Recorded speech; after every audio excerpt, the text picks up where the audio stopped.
Welcome to Kenton's videos. Enjoy the video. You'll begin by authorizing access.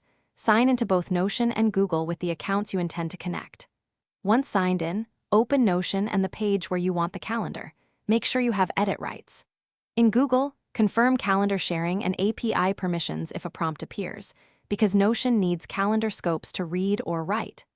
Once done, prepare the specific calendar ID or choose the calendar in the integration step so the link targets the right events.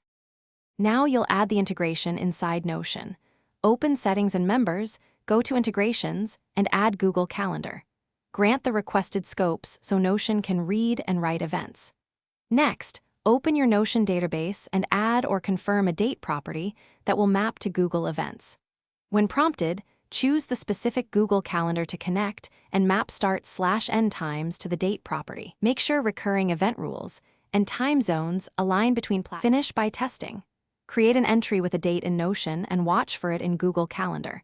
Likewise, create a Google event to confirm two-way sync if enabled.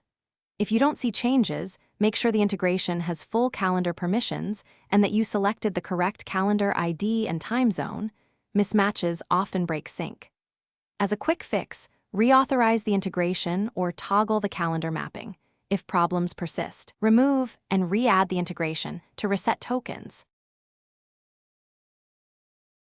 Thanks for watching. Consider subscribing if we helped you.